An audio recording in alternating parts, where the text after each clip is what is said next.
Hello and welcome back to Fandomology, where fandoms collide. And tonight, well, this afternoon, I guess we could say, it's a little earlier than I usually do this, but there's a reason for that.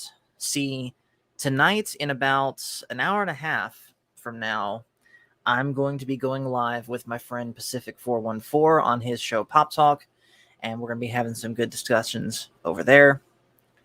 But I just saw Ahsoka episode 5. And I decided that I didn't want to miss doing a stream about Ahsoka this week like I did last week. So we're going to make up for that and basically review episodes 4 and 5 tonight. And since this is kind of thrown together last minute, I'm going to make this an open panel stream. So give me 1 second. I'm putting the link in the chat.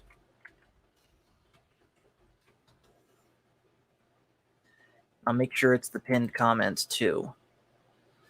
So I'm also going to take a quick second to share, of course, the YouTube link out to everyone.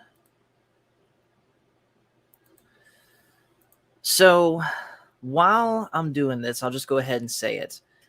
Episodes 4 and 5 continue the trend so far of me liking this show. Now, I will say that episode 4, I do think, was a tad weaker than the 3 previous episodes, but episode 5 more than makes up for that, in my opinion. Like, I'll go ahead and say it now. I think, so like I said, the first 3 episodes, I give those pretty consistently an 8.5 out of 10. Episode 4, I'd probably give like a 7.5. And then episode 5, that's an easy 9 out of 10 right there. That was really good. So we'll go ahead and get into that here in a second. So admittedly, I'm going to be focusing more on episode 5 than 4, because 4, at least the way that it worked in my mind, was simultaneously the payoff to the first 3 episodes as well as the setup to what was going to happen in episode 5. So, quick recap.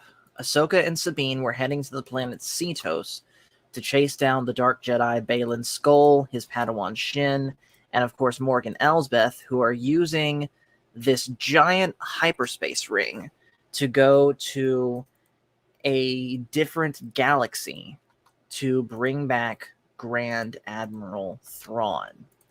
And the first 3 episodes were kind of the build-up to this. And then here we are on episode 4. Ahsoka and Sabine have landed on Cetos. And they are about to start making their way toward that temple thing where they were getting the directions to go to that new galaxy. And let's see.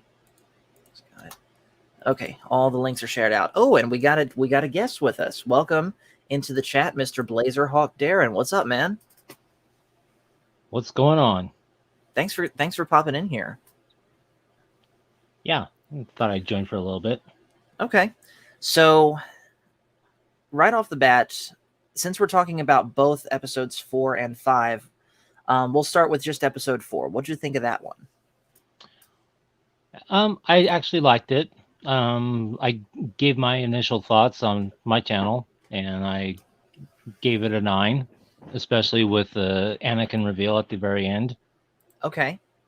And the lightsaber sequence between Baylan and Ahsoka was decent. It could have been better, but it was very good. I thought it was really good. But overall, like I said, the episode, I give it probably, I thought it was a tad weaker than the first 3 episodes. So I gave it like a 7.5 out of 10 for me. And what did you think of episode 5? It was better. I mean, I still gave it, I'm teetering between 9 and 9.5, Mm-hmm. and because just there's so many great things in there. With Anakin and his training with Ahsoka, Right.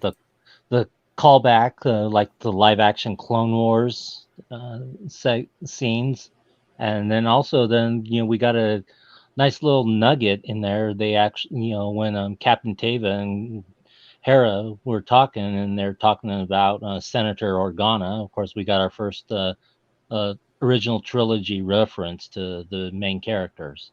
Yep. Real quick, I want to say hello to Dis Inferno, who says, "Is this the greatest Star Wars since Clone Wars Season 7?" I wouldn't necessarily say that because, if I'm not mistaken, Clone Wars Season 7 came out. No, Mando Season 2. That's what I would say. Mando Season 2, I would say personally, is better than Clone Wars Season 7, specifically that scene at the end when Luke shows up again. Mm-hmm. Oh I yeah, would I would definitely say though that to me that's still Ahsoka, the best episode so far. yeah, I would definitely say that so far as a whole, Ahsoka has been the best Star Wars we've gotten since the end of Mando Season 2. I agree. So let's get into what happens then, of course, starting with episode 4. Like I said, Ahsoka and Sabine and Hu Yang are on the planet Cetos, and they're making their approach to that temple thing where Morgan Elsbeth and Balin and Shin are getting their directions to that new galaxy. And Balin sends Shin and Marok to go stop Ahsoka and Sabine, and they get into a fight, and Sabine is handling it much better this time around than she did before. Clearly she's had time to refine her skills. Oh, and of course before this, Hu Yang made sure to mention to Ahsoka and Sabine, stay together because you guys always worked better together. And they didn't seem to take it seriously. There was another conversation they had, Ahsoka and Sabine, where Ahsoka was heavily suggesting that in order to prevent the return of Thrawn, the possibility could happen where we have to completely destroy any way to that new galaxy. Basically, in order to prevent Thrawn from coming back, we may have to sacrifice Ezra coming home. So what did you think of that concept? Mm, it was decent. The fact of Hu Yang telling them to stay together was good. Mm-hmm. And so of course, as we see later on, they don't listen, and we see what happens. Right. I think what Ahsoka said, you could almost say that it's just another way to word the needs of the many outweigh the needs of the few or the one. But like I said, they get into a fight with Shin and Marok, and Ahsoka actually cuts down Marok. And I, for one, certainly was not expecting this to happen. Where Marok's just kind of laying there, he's got the cut across his chest, and then suddenly all this green gas comes out of his chest, and I still cannot figure out what that is. I think someone was saying that. I think on Star Wars Theory, he was saying that that's Night Sister magic. Okay. Because and I didn't care for that revelation. That was the one thing that bothered me for that show. Is Yeah, I was hoping it would be someone that we knew, and yeah, not and not like a Night Sister. right. I think honestly that moment so far that has been probably one of the definitely more negative things that has happened in this show. I Yeah. think I think right Although in now my that opinion, although in my opinion, I still think that Sabine's surviving that saber stab from Shin, was still the worst part. in the season. Yeah, I agree. In fact, right now I would say Sabine getting stabbed is the single worst thing about this show, that she gets stabbed and Yeah, that exactly. happens. And then below that is Marok basically.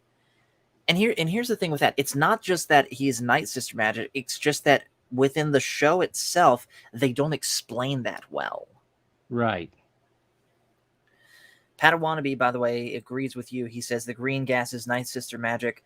Marok could have been Balin's former apprentice. And that's what I'm saying.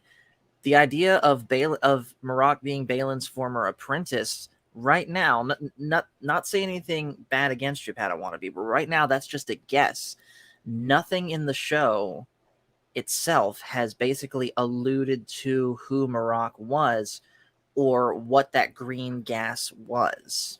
Yeah. And of course, Yeah. hello to Jedi It would Mike. have been great. It would have been great if it was someone like Barasafi. I agree, because we've never seen what ended up happening to her. I mean, yeah, she goes to jail at the end of the Clone Wars, but who knows? She could have been executed during Order 66. Or she could have gotten out and become an Inquisitor. We don't know. Jedi Mike says, I get off of work in a sec. Is it okay if I join the panel? Yes, it is. In fact, anyone can join the panel if you like. The link to join is right here in the pinned comments.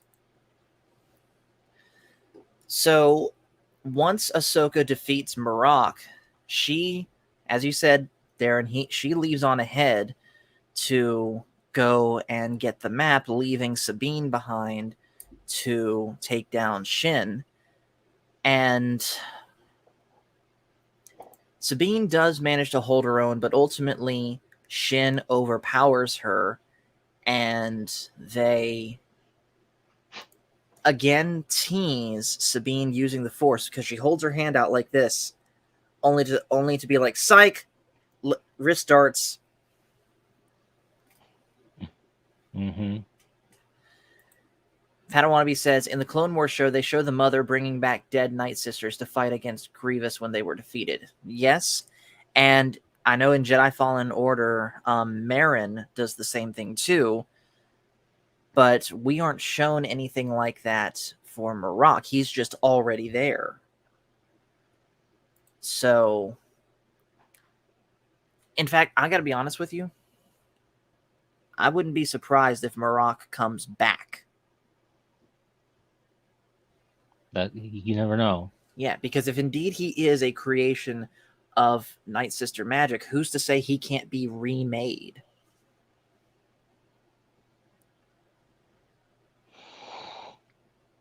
But anyways, Ahsoka catches up to Balin, and Balin already is starting to play mind games with Ahsoka, mentioning Anakin. You know the line, Anakin spoke very highly of you, but few would live to see what he became. And clearly you can see that it's bothering Ahsoka, but she tries to play it off saying, I'm not here to talk about my past. And then Balin and Ahsoka have a fight. And I gotta be honest, I think the fight between Balin and Ahsoka, at least before episode 5 came out, is probably the best lightsaber combat that we have seen of Disney Star Wars. Yeah, my thoughts exactly. Although I did like the duel between Ahsoka and Merrick. Yeah, that was good too, but I think this is just better. And again, it's just such a shame that once this show is done with, we're never going to get anything like that again, at least from Ray Stevenson. No, that's gonna be sad. Yeah. Again, I still got to say, through this whole show, Ray Stevenson is the best actor. And again, it's just a shame that he's not here to see how people are liking his character. Oh yeah. But basically, Balin and Ahsoka are pretty much evenly matched until Ahsoka makes a grab for the map, the little ball thing, and it burns her hand, and that basically renders her left hand useless. And since she can't really fight that well with just one hand and one saber, or maybe she was just too focused on the pain, Balin overpowers her. And when Sabine shows up threatening to shoot the ball, and Balin just hits a big ol' uppercut swing and knocks Ahsoka off the temple ledge.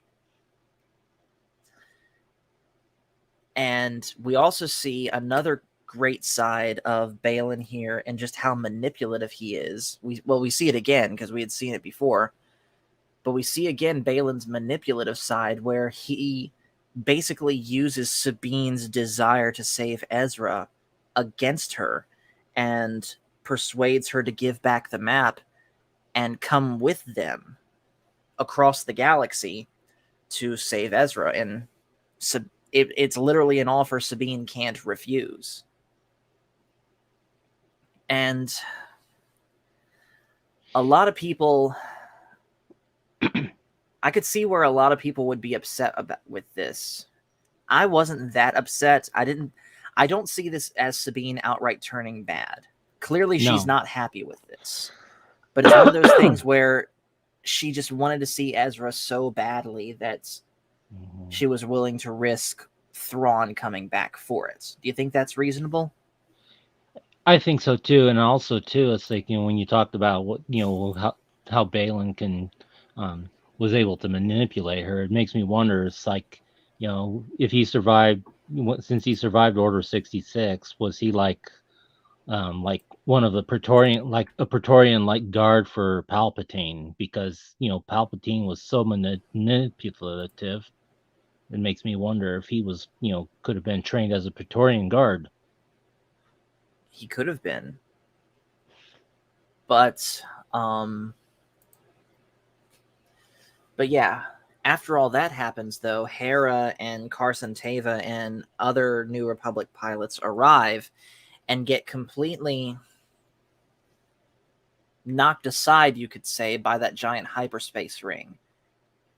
Like, you could almost say it was, and I really do hate using this analogy, but you could almost say it was a diet version of the Holdo maneuver. Okay. I mean, the same thing, it was basically the same thing where you had the hyperspace ring and you had the rebel ships in front of them, and the hyperspace ring just goes, and clearly it's a ring, so the ring's gonna envelop around everyone, but the backblast basically shoots everyone out to the sides, of course, destroying some non-important characters. In its own right, it's not a bad scene, but the fact that it reminded me of the Holdo maneuver, I don't like. What I do can you see think? why. I can see that. Yeah. And then, of course, the episode ends showing Ahsoka inside the world. Well, I'm going to guess that this is the world between worlds or something. Clearly, it's some form of spiritual dimension. Yeah. Where she is then brought face to face with her master, Anakin. And that's where episode 4 ends. So before we get into episode 5, what would you say you give this episode, Darren, out of 10? I gave it initially I gave it a 9. Okay. And I think, looking at it more, it's like, I I'm gonna keep it at a 9 because like I said, at that point it was still the best, episode of the show so far. Right. And I can definitely see that. Real quick, Padawannabe says, I thought of the Malevolence episodes of the Clone Wars. I thought they were going to fly to the edge of the ring. I think they tried, but some of them didn't quite make it. But yeah, this one I give overall a 7.5 out of 10. It's a good episode still, but I do think it's just a tad weaker than the 3 that had come before it. Okay. Yeah. So and then I was in the other opinion, it's like, the first one for me was like a 4, and then Mhm. the second one got better. I gave that a 6, and then the third episode, I believe, I gave it like around a 7 or 8. Okay. So to me, in my opinion, the shows were getting better as the season went along. Yeah. And then episode 5 is just wow. That one was easily the best episode of Yeah. the show so far. And again, I would say probably the best Star Wars we've gotten since the end of Mando season 2. Where, let's see, hold on real quick. Hello to Lou Cypher. Thanks for joining. But I'm going to basically break this episode down into 2 sections. We're going to first get all the stuff not talking about Ahsoka that doesn't feature Ahsoka out of the way first. Then we're going to talk about the really important stuff. So everything that Ahsoka is not in this episode is basically a search party on Cetos that's looking for both her and Sabine, consisting of Hera, Jason, Hugh Yang, Carson Teva, and the other pilots. And basically, the New Republic fleet is coming to retrieve Hera and Carson and all of them, because they're not happy that they left on this mission unauthorized. And meanwhile, they're still trying to find Ahsoka and Hera, but Jason senses something in the Force because, he's Force sensitive due to his dad being Kanan Jarrus. And he hears lightsabers clashing amongst the waves. And somehow he was able to get his mother to hear them too. And I don't get how that's possible because Hera's not Force sensitive, isn't she? No. Yeah, I Yeah. didn't understand that either. The only thing I could think of is that he transferred his thoughts into hers. I was thinking that too, but then again, I don't think that is going to be I don't think that should be something that a kid who has not had formal training can do. Plus, I don't think they were holding hands anyways. No. I could somewhat buy it, at least in Hera's case, that she was imagining it. You know how you grab like a giant conch shell and you put it up to your ear and you can somewhat hear the ocean in it, but it's mostly your imagination doing that? That's kind of what I could buy here, but even still, that is a really, really shaky explanation. What do you think? Yeah, I mean, it's just, yeah. It, it yeah, that was a drawback of the show. Yeah. So, um, that's pretty. Hold on, real quick. Padawannabe says they're doing the Force thing too easily now. Just listen is a bit of a reach for me. And I get and I get, that the Force is in everyone. I get that the Force is in everyone. Yeah, But that's been explained since the original show. you still got to have some form of pre-established sensitivity to it to be able to even know what it is you're feeling. And honestly, I've said this multiple times, but that's why I am admittedly in the minority on this. That's why I like the example or the explanation of the midichlorians so much, because it gives such a good explanation as to why certain people can feel it and yet certain people can't, because perhaps certain people don't have enough midichlorians to do it, Makes sense. And Jedi Mike says, nope, they weren't. Devil's Advocate, it is a sacred place on the edge of the cliff, but it still needs an explanation. Exactly. See, I'm with you, Jedi Mike, that is a sacred place at that cliff, but it still does not explain how Hera is able to tap into the Force even that little bit.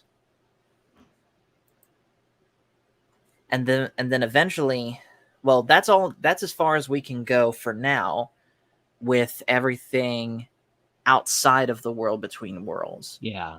And like I In said earlier, they finally mentioned, they said Senator Organa. So, and of course, we all know that. No, that's Leia right. when Tava was talking to Hera. So, continuing though into the world between worlds, we get the payoff between. We get the payoff for Ooh, Blue Cipher brings up a good point here. I would like to have an explanation for Ahsoka floating underwater for maybe hours, not drowning. I don't think she physically was there. I think that she physically did vanish into the world between worlds, because we don't see her. We only see her floating there after all the stuff is done. So I think she physically transferred her body, or had her body transferred from the physical world to the spiritual world. And real quick, we're going to go ahead and bring in our next guest coming in here. For the first time ever, please say hello to Jedi Mike 7. What's up, man? Hey, how's it going? Can you hear me? Yep, we can hear you just Yep. fine. I hope you guys having a good rest of your day. Nice to finally meet y'all, through the cams and everything. But watching your content and everything, loving the conversations and your perspective and stuff. So thank you for having me. No problem, man. Thanks for being here. hmm So hmm we were just about to talk about Ahsoka's experiences within the world between worlds. So real quick before we get into that, kind of going back to what we started talking about to now, what's your thoughts on Ahsoka episode 4 and all the stuff in episode 5 that Ahsoka's not in? So if you take the combat and pacing of episode 4, and also the world between worlds nostalgia, but also add a little more explanation, you probably have the best Star Wars episode of all time. But yet, it's like you can say there's strong points in 4, definitely strong points in 5. But I think the point that people I think objectively, are saying is that we're basically giving some story beats where they're not explained to us. So anything, the only explanation is just to accept this logic.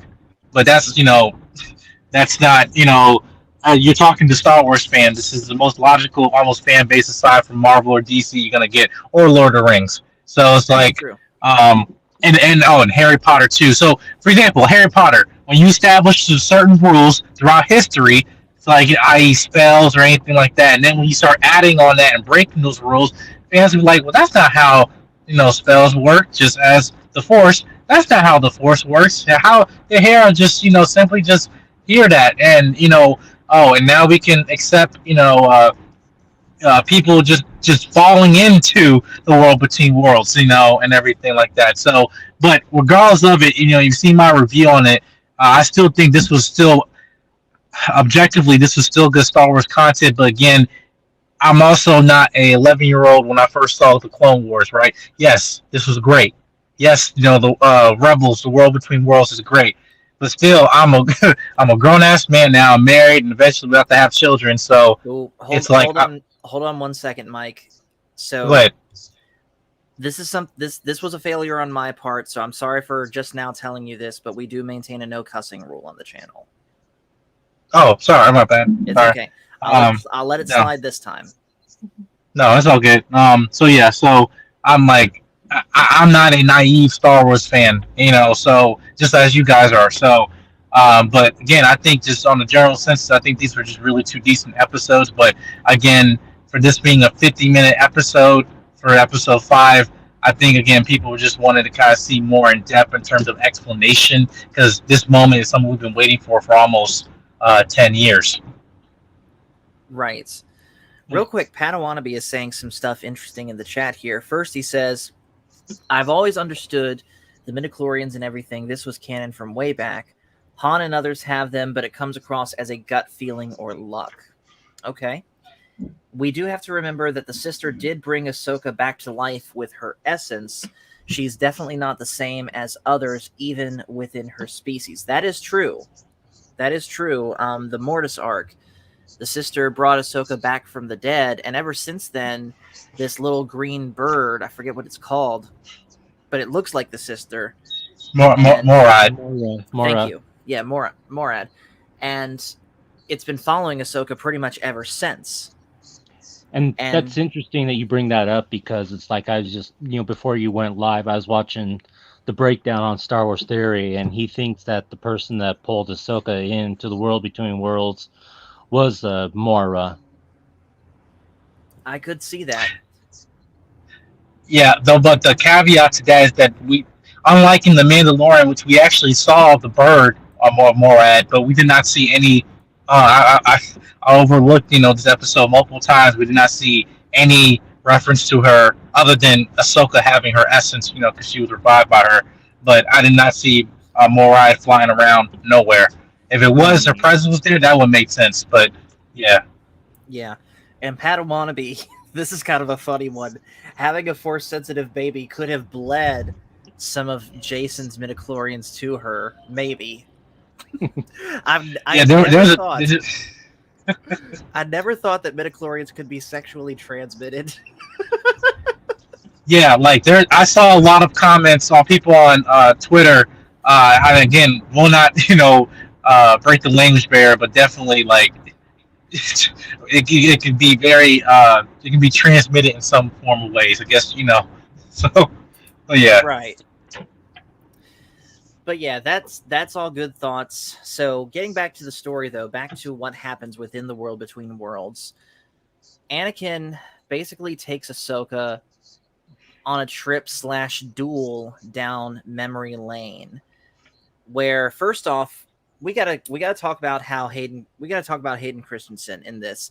Obviously, we've seen him come back in Kenobi before, and the scenes where he's there, not him in the helmet, that's good, but that flashback scene with him and Obi-Wan, I still say is the best part of the Kenobi show and the only part of the show worth watching. But here, he just looks even better. And I know that they've done some CGI de-aging to his face to make him look the way that he does. Oh my god. Padawannabe says umbilical cord. Come on, fellas. You never know. It could have been both. But Hayden, not only does he still look the part and sound the part of Anakin, but he fights the part, if you know what I mean. Like, he's still got all the moves down pat. Yeah, he used his training by that choreographer in the prequels. Yep. They brought that one move everybody was talking about, twirl. Yep, Miguel. Shout out to him, man. Shout out to him. But this was, I was so happy for him as actor. Yes, and also shout out to Rosario Dawson for being able to keep up with him and in doing all of that. So yeah, it's like, I'm sorry, I'm breaking up, y'all. It makes me wonder if he was giving her some tips based on what he learned from his choreography. I'm sure it was. Heck, I wouldn't be surprised if Ewan McGregor wasn't also involved in some way too. But the fight starts just normal between Ahsoka and Anakin in the world between worlds. And Ahsoka, kind of goes into her smug nature, and she's like, "Come on, there's nothing that you can teach me left." And Anakin's like, "Don't be so sure." And he breaks the ground beneath her, and suddenly Ahsoka falls back literally through time to the first mission that she ever had with Anakin. You don't see much of the environment because it's all smoky and hazy, but that has to be the planet Teth from the Clone Wars movie when they were rescuing Jabba the Hutt's son. And not only that, but they get a different actor to play young Ahsoka, and she really looks and sounds the part of a younger, more inexperienced Ahsoka. And of course, Hayden Christensen wearing the classic Clone Wars Anakin armor that he is wearing, it was just amazing. Beautiful. Yes. Yeah, but shout out to the young Ahsoka. She's actually the actress. She played young Gamora in Infinity War, and she also was the daughter in Barbie. So Oh, yes, this she she has been in wow. $2 billion movies, and she playing young Ahsoka. Get your bag, Okay. young lady. Get your Yeah, bag. Nice. yeah. So, And a lot of people were, when I was watching on Echo Based Network, and them complaining about at least not having Ashley Eckstein who voiced Ahsoka. Well, I had no problem with them not doing that because, for one thing, Ashley Eckstein is just much older, and so she wouldn't sound her young age. mhm. And honestly, it's not her not voicing her live action version. Honestly, just kind of plays into what's normal for the Clone Wars versus regular Star Wars, because Hayden Christensen did not voice Anakin in either version of the animated Clone Wars. Neither did Ewan McGregor voice Obi-Wan. Neither did Ian McDiarmid voice. At least I don't think he voiced Palpatine. I know Tim Curry was involved at one point. No. It's Sam Witwerth also done it. Yeah, Yeah, Sam Sam. Witwerth. Yeah, he actually done some of the voiceover for the Emperor. Mm-hmm. And Christopher Lee did voice Dooku in the movie, but after that, he stepped aside and let someone else do it.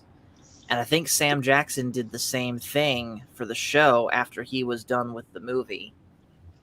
So yeah, it's not uncommon for different people to play the characters from animation to live action and vice versa. Real quick, Padawannabe is saying this was for sure Ahsoka's face yourself trial like Luke on Dagobah. Hmm. I could definitely see that. And there, Ahsoka said, like when she was when she was in the world between worlds, and she told Anakin, "I won't fight you," and Anakin says, "I've heard that before," and that was a reference to Luke telling Vader on the Death Star, "I won't fight you, Father." And so that was a reference back then to Return of the Jedi. Yeah. Yeah, it's perfect. It was also a reference to. Wait, no, I was getting wrong. I was about to say it was a reference to the end of Rebels Season 2 when Ahsoka fought Vader. And I thought it was going to be. I thought the quote was, "I won't fight you," but no, it's, "I won't leave you." But still. Yep. Mm-hmm. So we see Ahsoka going back through these different moments in her past. And the whole lesson that Anakin is trying to teach her is basically you either live or you die. And Ahsoka is kind of regretting the role that she's had in the story of Star Wars, where she sees it as nothing. She basically sees that Balin was right, that her legacy, just like Anakin's, is nothing more than death and destruction. And I think what Anakin is trying to do here is teach her to get past that. Real quick, Padawannabe says, here's a nitpick. Ahsoka had the completely wrong outfits for that early in the war. I agree, but at the same time, it also works because Tales of the Jedi, she wore that same outfit for that time period. I think it's one of those things where they didn't want, and I'm not going to say whether this was right or wrong. You can make of that what you will. But I think it's one of those things where they didn't want a character that young to wear basically that much of a crop top. I think they Yep. were worried about appropriateness there. That could be. Mm-hmm. But we see Ahsoka's first mission. We see the battle, the siege of Mandalore. We even get a cameo of Temuera Morrison voicing Captain Rex, Yep. which was really, really good.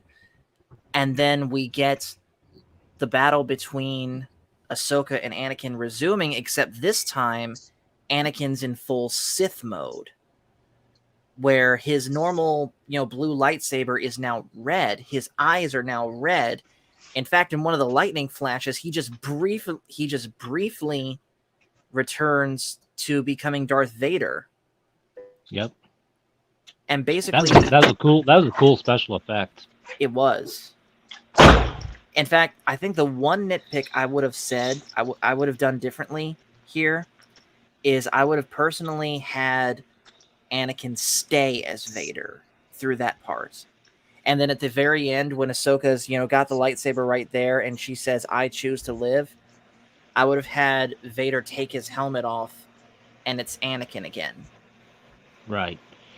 And theory said that when that scene happened, when Ahsoka took the lightsaber from Anakin, Mm-hmm. that was similar to what happened when Anakin fought Dooku in Revenge of the Sith, and he cut his arms off, and they didn't show it, but he thinks that Ahsoka cut Anakin's arm off and grabbed his lightsaber.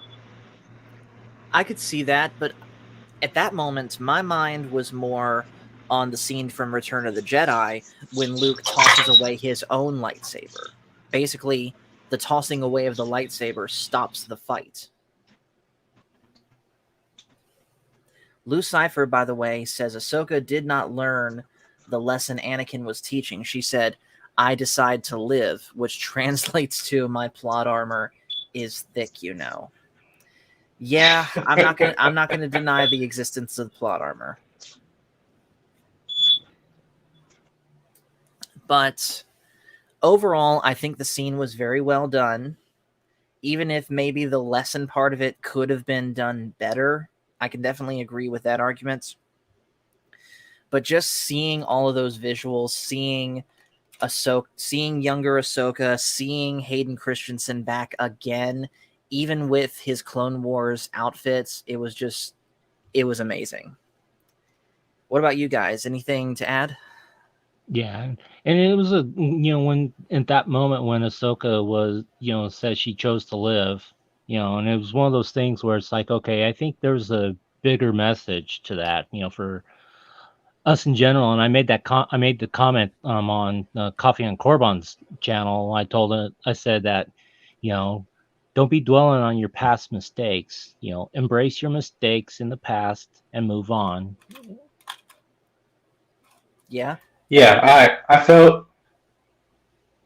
Sorry, I'm sorry. Yeah. Yep. You're cutting in and out some, but other than that, we can still hear you. Are you still there, Jedi Mike? Yeah. Okay. You can hear me now. Yeah.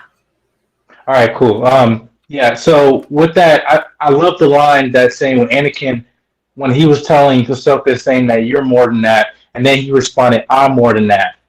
Right. Mm-hmm. And I feel that was really powerful, just because like, yes, he had done a villainous, path and everything, but what we saw to Anakin in Episode 5 was representing the balance. And actually, for a creative move, I actually like that we didn't fully see Vader, only see glimpses of it, because yes, those are glimpses of your past, and you have to accept that. But that's not who he is anymore. So I just think that was just powerful when he's saying that, listen, you being a teacher, that you're gonna have to you're gonna win some battles, you're gonna make mistakes. But when I was training you, I was training you to be a soldier, not be a Jedi master. You know, Mm-hmm. and again, going back to the line from Yoda from the Last Jedi, saying that we are the point where our students must go beyond. And I'm paraphrasing that, but that's basically what it is that the journey is through failure and accept making mistakes and learning from them. And I felt that was just a great piece what you learned from her. And also in the midst of when Anakin was making a joke in the midst of war, it kind of ignited that little not playful attitude of Ahsoka, but just more joyful at the end, and just saying like, "Hey, I don't know where we're going, but that's the exciting part." And then that was the little glimpse of Ahsoka we got, because like, wait, how can you be joyful in this time of war? I'm like, listen, just because we experienced all of this trauma doesn't mean we have to stay there. So Exactly. And going back to that joking scene, when Anakin inhabits that more joking personality of Anakin, that That was like Mhm. pure Matt Lantor right there. Like Hayden Christensen Yeah. has gone on record saying that he loves what Dave Filoni and Matt Lantor did with his character in the Clone Wars, and it's nice that he borrowed from what Matt Lantor did with Anakin, even though Hayden came first. Yeah, it was a perfect merger. Like, but I was driving. I was thinking I was breaking up on my phone, but I got to shout out to Hayden Christensen. Like, I was old enough, and I think you and I, you guys were old enough, like growing up in the prequels and stuff. That he got so much flack because of how he was directed and the acting that at least people thought was that he was just a terrible actor and the character was just so moody and everything. But this is. I saw his growth as an actor, and also this is great to see Hayden in the position when he's directed well. Yes. Because you had the not only that you had the at this point of time compared to Revenge of the Sith, you have a long history of us being with Anakin, seeing his playful attitude, not just from Attack of the Clones to Revenge of the Sith. We actually see that. So when he's making that joke, I thought that was the moment where I'm like, this is the perfect merger of Hayden Christensen as Anakin, and this is to me was him at his peak because and I'm glad he had an opportunity to do that. Just because of the past films that happened before, and some actors don't have that benefit to redeem their character or their portrayal of that character. But I'm just so happy that he got this in these 2 episodes. Exactly. Padawannabe says Ahsoka and Anakin have a much more natural relationship than he did with Obi-Wan. I 100% agree with that, because Obi-Wan and Anakin, it's been said to death, but Obi-Wan was never the master that Anakin needed or deserved. It's basically the master he was stuck with after who should have been his master, Qui-Gon, died. So Yep. Obi-Wan was outright, he basically sided with the council against Qui-Gon as far as letting Anakin join the Jedi. Go back to episode 1. The boy is dangerous. And Qui-Gon basically says, maybe so, but it's the will of the Force that he be trained as a Jedi, and I'm going to see that through. And the only reason Obi-Wan took on Anakin was basically the dying wish of Qui-Gon. Otherwise, he wouldn't have had anything to do with it. And Anakin, of course, in episode 2, always talks about how he felt like Obi-Wan was holding him back. And so there was kind of there was always a rivalry there that, of course, we see blow up in episode 3. There wasn't any of that with Anakin and Ahsoka. Yes, Ahsoka was basically foisted upon Anakin in the Clone Wars movie, but the two of them really grew to love and respect and depend on each other to the point where when Ahsoka left, both of them were heartbroken over that process.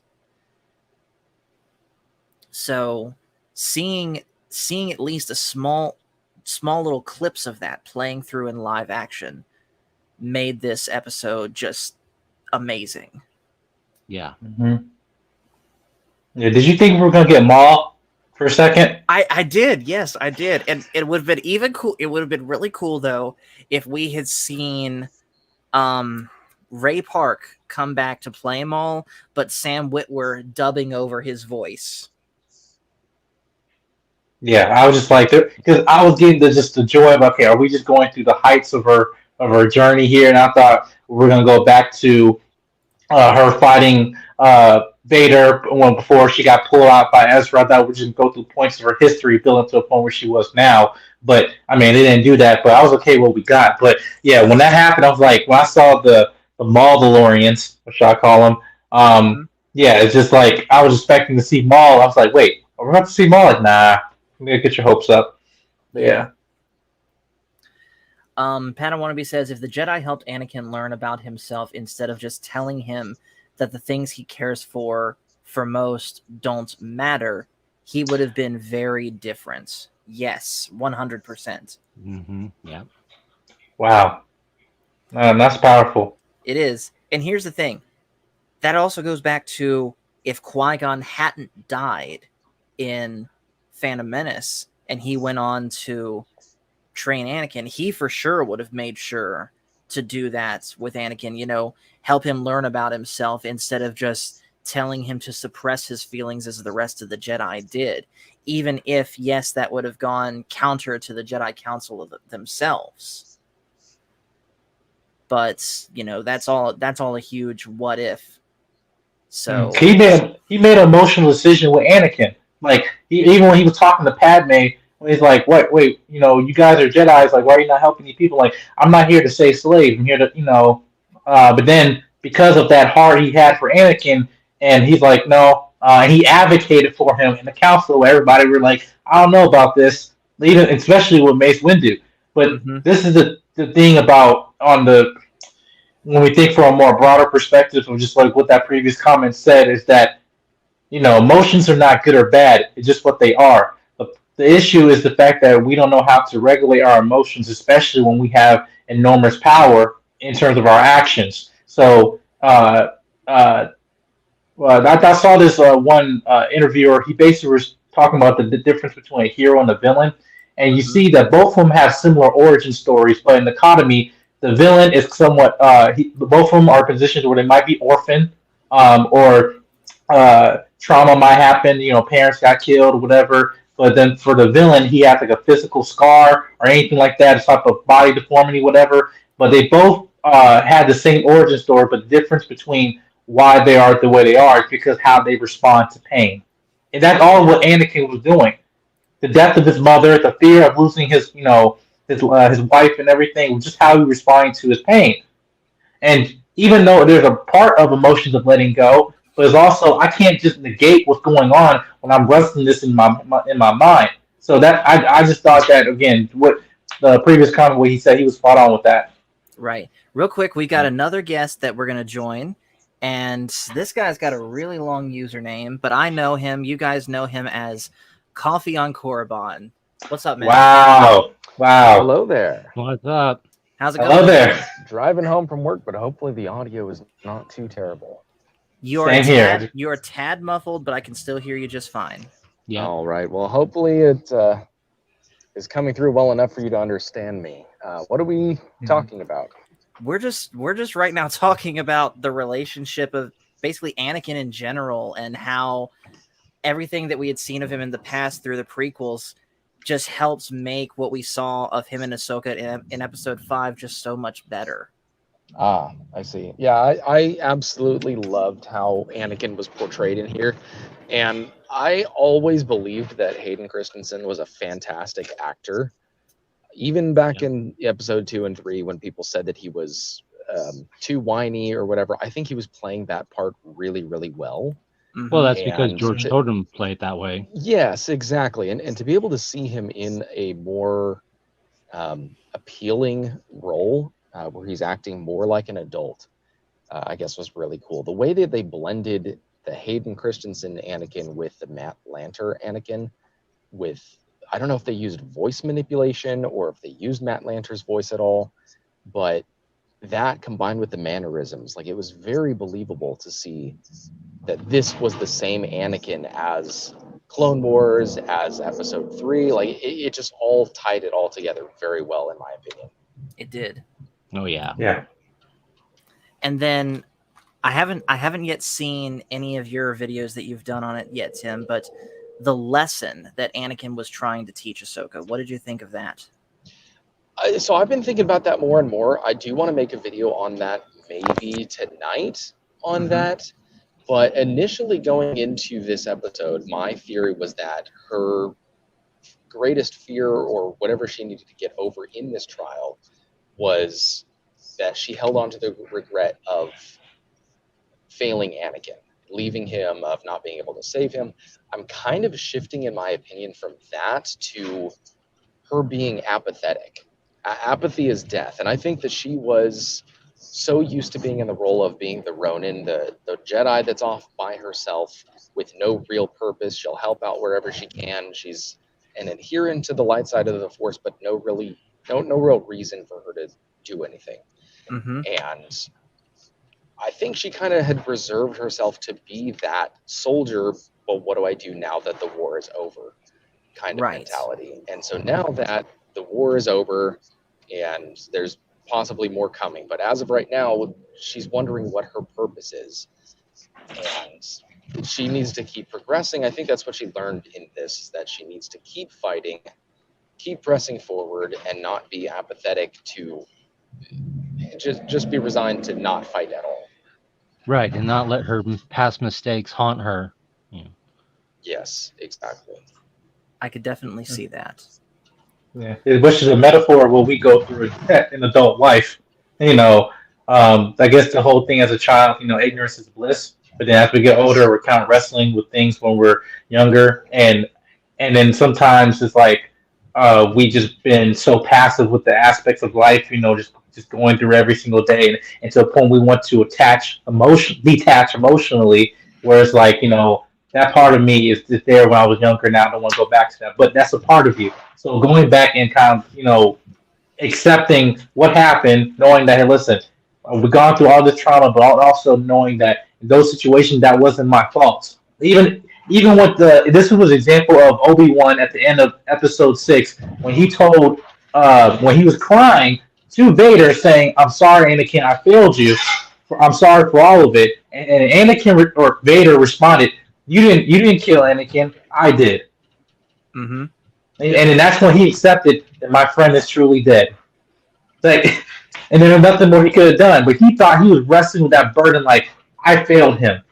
But he said, "No, you didn't." So I think that's a level also of forgiveness, of not just forgiving to somebody, but forgiving yourself. Yes. Yep. So let me ask you this one here, Tim. This is something that we couldn't figure out earlier. How was Hera able to hear the lightsaber clashing in the water the same way that Jason was? We know that Jason's force sensitive, but how'd that work for Hera? So I have two thoughts on that, and I was actually talking with Mrs. Korriban last night after we did our live stream about that, because that was one of the little things out to me as to not completely resolved, in my opinion. Mm-hmm. And the two thoughts that I had on that, first off, it's possible that she didn't hear any lightsabers clashing, but she fully trusted in Jason that he knew what he was listening for. And Okay. so that's one explanation. Maybe she didn't even hear anything, but it's also possible that she was using or going through Jason as kind of a gateway to be able to listen to that.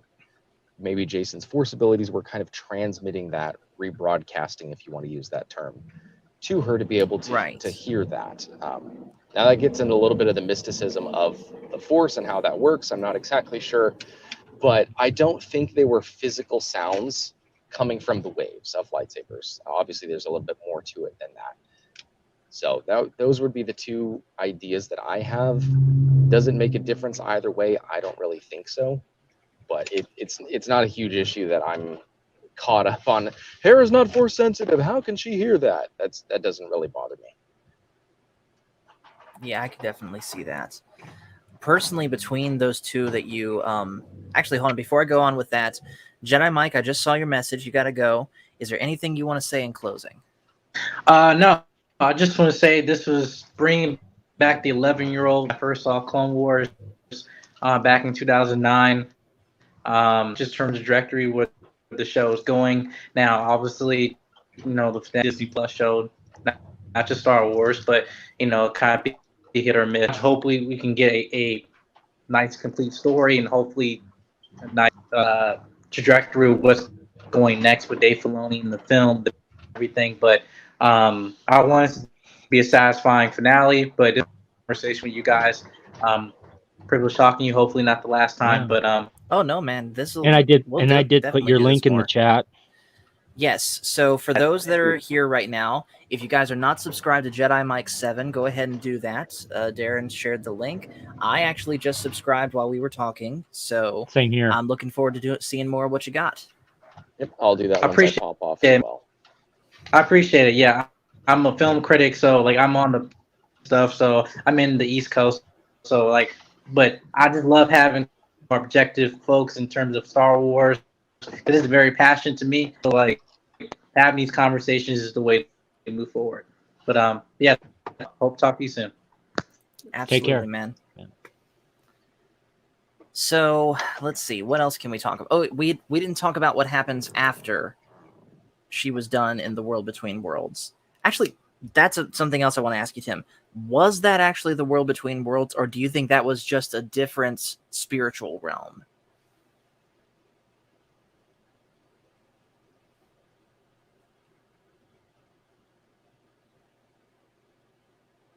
Tim, are you there? Must have lost the connection. Must have. But But Leia Rose thinks it was a Force vision. Okay, I could that's see that, but possible. again, how does that explain if that was a Force vision? Then in the physical sense, she was still floating in that water for what had to have been hours without drowning. So how do we explain that? I'm still of the opinion, yeah, he dropped off. He probably, I'm sure he'll get back with us at some point when he gets connection again, or when he gets back home. But we are going to be wrapping this up in the next 10 minutes. So anyways, I'm still of the opinion that she physically was transported to some form of spiritual world, and then when she was found, she was transported back. But as far as what happened after all of that with the Purgle and such, that I think was pretty cool. But honestly, after seeing, personally, I think they could have just ended the episode right there at the end of basically Ahsoka getting pulled out of the water. In fact, I was expecting them to. yeah, I thought So so too. I think it's just one of those things where seeing Anakin in the World Between Worlds was so good that I really didn't care about what happened after that. And by the way, Coffee on Korriban says, phone overheated, so I had to drop off. Just got home. Have a great rest of the stream. Thanks, man, and thank you for popping in. Yeah. But we get a scene, though, of Carson trying to stall some New Republic fleet ships, and Ahsoka communicating with one of the Purgle and basically hitching a ride inside one of their mouths in the ship and getting taken off. Now We don't know where yet. Now I will say this: when they were inside the mouth of that Purgle, the way that scene was shaped, that gave me a little bit of Empire Strikes Back flashbacks when Han and them were in that cave on the asteroid, and then they were escaping after Han was realizing it was a creature and not a rock. Right. So let's see this. What do you think? What do you think's going to happen? Hold on, real quick. Lucifer says, "What about the Ahsoka the White retcon from Rebels?" Personally, I really can't comment on that because I have not seen all the way through Rebels. So once I see all the way through Rebels, I'll probably touch on that. But what about you, Darren? Yeah, I know exactly what he's talking about. He's, that was the very last scene in Rebels when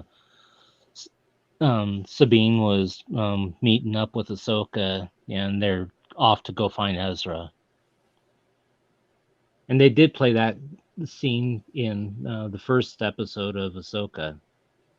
The only difference was that Ahsoka was in gray and instead of white. Right. So as far as what's going to happen next week, I think the biggest question is, what is this next galaxy going to look like? This separate galaxy. What do you think that's going to look like? Right. That's, who knows? And honestly, I don't even know how to answer that because it's an entirely new galaxy. How do you quantify what a galaxy can look like? It's true. Space is infinite. A galaxy literally could look like anything, any configuration of suns, planets, stars. You never know. So that is, I think, everything that at least I have to talk about with these 4 episodes. So I'll go ahead and recap it for those that came in later in the stream. Episode 4, since this was a double review, episode 4 was good, but I think slightly weaker than the first 3. I give it a 7.5 out of 10. This episode, though, is easily the best of the bunch, and I give it a 9 out of 10.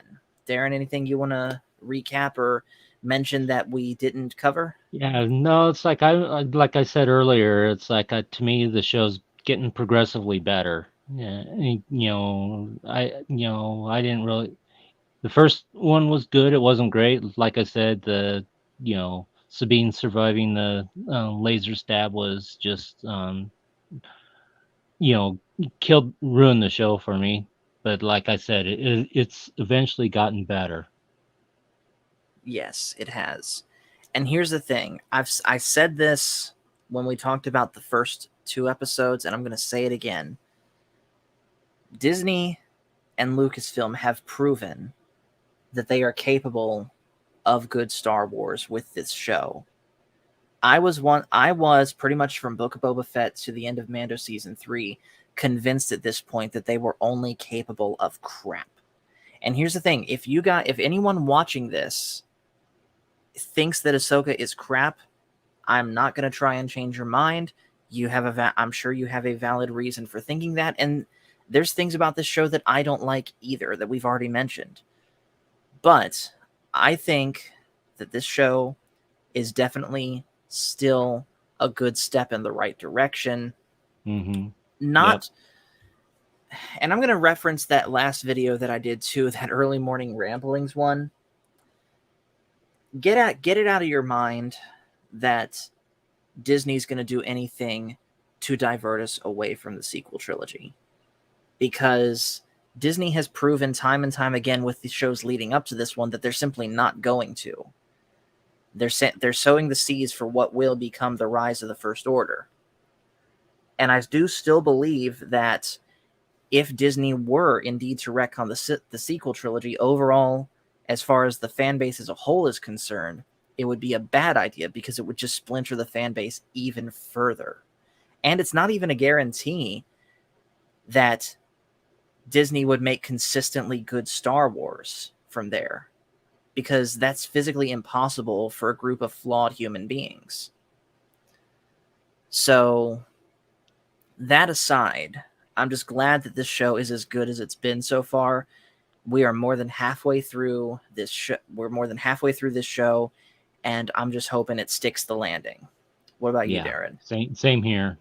Yeah, it's like, so far, I mean, it's, unlike Boba Fett and Kenobi, this episode is worthy of rewatching it again. 100%. So with that, guys, we're going to go ahead and shut it down. Darren, before we go, is there anything you want to plug for your channel? No, just, go to my channel. It's like I'm doing just, initial thoughts after watching the show. I'm just doing some video shorts. And so that's pretty much what I'm going to be doing.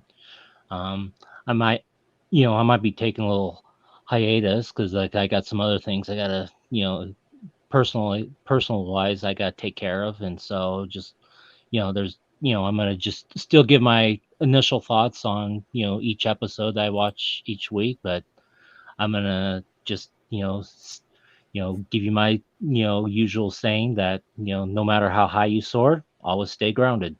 Exactly. So with that, guys, thank you so much for watching. Make sure to hit like and subscribe if you haven't already. And I'm going to do something real quick before we go. I'm going to go to my friend Pacific 414's channel.